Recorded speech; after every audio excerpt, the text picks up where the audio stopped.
So, Marion, we're talking about Psalm 103, which your church is going to be working on this year, part of the production that we did yesterday. And in thinking about the worship music that most of us are accustomed to today, when we go to church on Sundays, the songs we're singing or that we're listening to, if there's a band up front that's playing, there's a lot of praising the Lord. But there's a simplicity and a slightly different spirit that I detect in this psalm when I hold it up against the contemporary worship music that a lot of Protestants are using in their churches today. What is it that stands out to you when the psalmist says, "Bless the Lord, my soul, all my inmost being, praise his holy name," or "bless his holy name"? I'm going between different translations. What stands out to you as being of a different spirit than some of the worship music that most of us are used to today? Well, I love Psalm 103, and particularly how it starts off. Bless the Lord, O my soul, and all that is within me. Bless his holy name. And I use that often to call myself to worship. And as I've studied this psalm, it is really calling the entirety of man. Emotions, yes. But mind, yes. Volition, yes. It is the entirety of man that is being called into this blessing of praising God and ascribing to him the glory that is due his name. And as we consider, it is not just the emotions that are being affected, but it is the entirety of man and all of his being that we are to enjoin into in our worship of God. In fact, I would say that if we have any of those three parts missing in our worship of God, we're not truly worshiping him.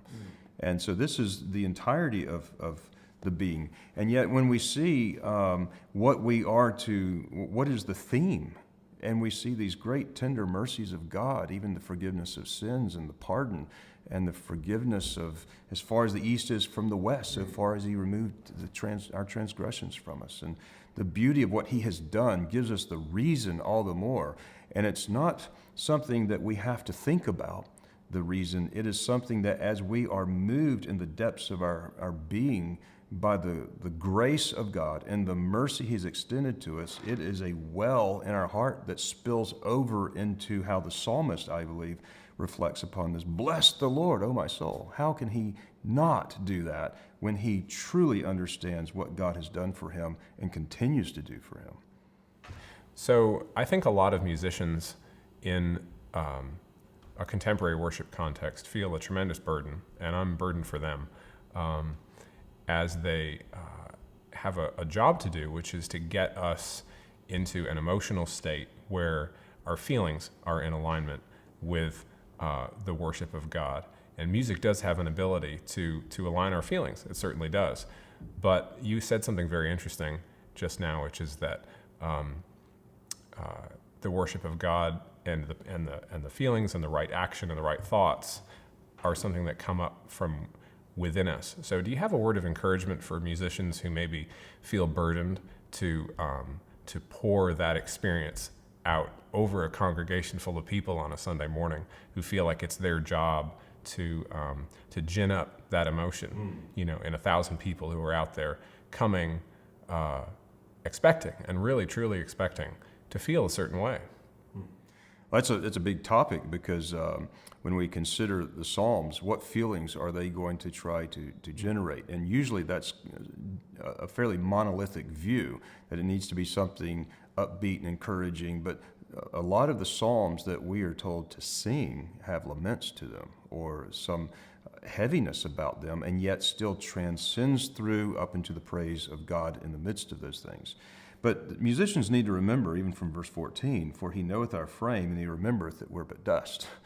And as we think about what God has done in man, as the other Psalms would say, he has put a new song in our heart.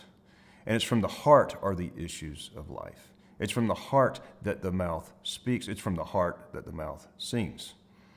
And it is that from where the true worship music comes.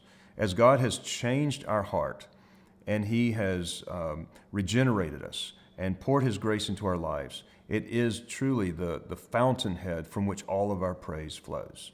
Praise can never flow the other way. So it's not what goes into man which defiles the man, it's what comes out of him that defiles the man. And the same would be true of our music. So you can't just baptize someone in a particular feeling of music and then expecting that to engage his worship.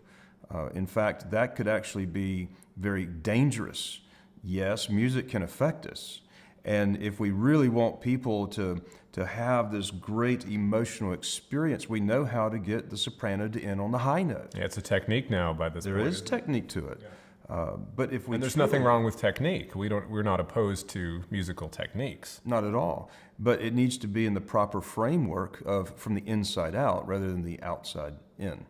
And so I think as we reflect upon what reason does the psalmist have to praise God, that's coming all from within the heart, expressing itself, and it finds its outward adornment in the praise and in music, in a form of a song that is cannot be contained, if you will.